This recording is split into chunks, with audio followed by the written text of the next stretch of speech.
بازیتان چطور است؟ این بار آمدیم سراغ ورزش شمشیربازی و نه شمشیرزنی. بیاین که جزئیات و قوانین این رشته ورزشی در افغانستان را و دستاوردهایی را که تیم ملی شمشیربازی در افغانستان و بیرون از افغانستان داشتن را با هم بدانیم.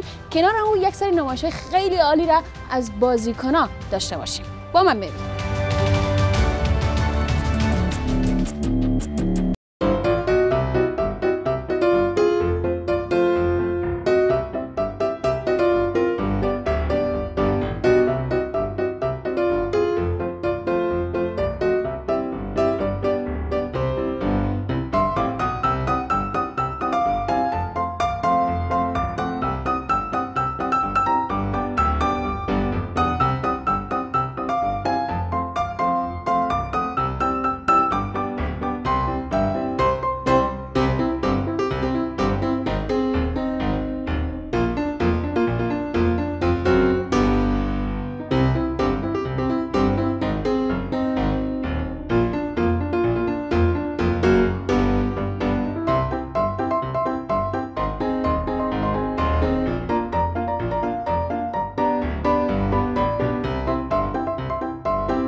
در روی خط آنگارد باید به گونه‌ای ایستاده شوند که یک پا پیش رو باشه، شمشیر به سمت حریف باشه و دست آزاد و پشتشان جمع شده باشه.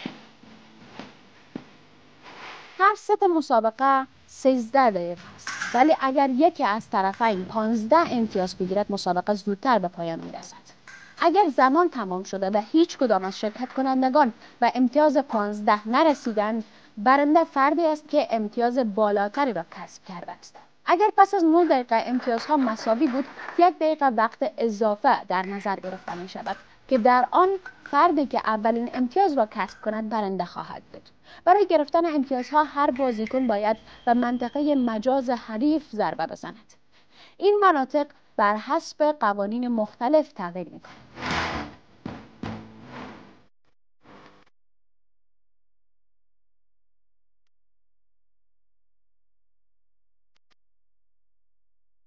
تنها مشکل بزرگ فدراسیون شمشیربازی در افغانستان و بازیکنان آن کمبود وسایل است و هزینه گزاف آن. اگر اشاره داشته باشیم تنها یک دست لباس آن $1500 است و می‌دانید که خریداری آن در وضعیتی که ورزشکاران افغان قرار دارند ممکن نیست.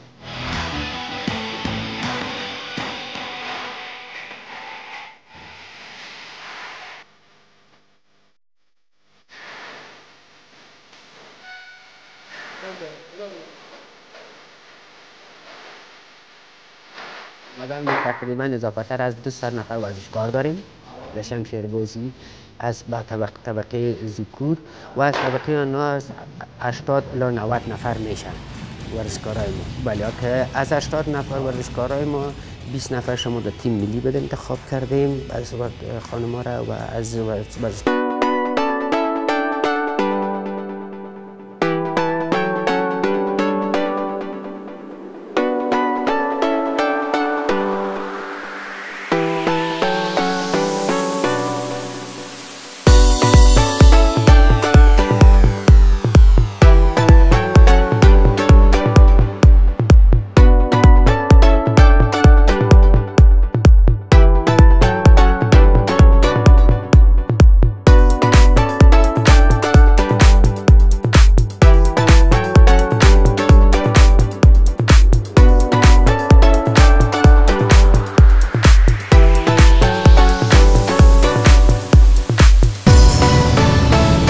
داشتیم که 4 مدال خارجی در سال 2010 بگیریم، یعنی از مسابقات جنوب آسیا. در سال 2012 بار دیگر باز مسابقات در جنوب آسیا برگزار شد که باز اشتراک کردیم. خوشبختانه 12 مدال خارجی از اونجا داشتیم.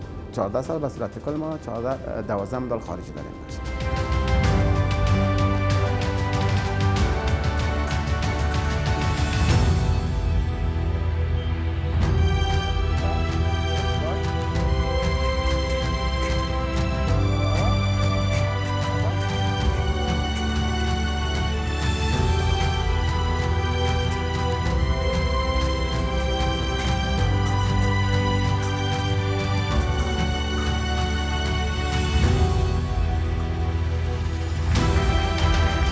از این رشته ورزشی تا رشته دیگر و برنامه دیگر، خدا نگهدارتان و فراموش نکنید نفس بکشید.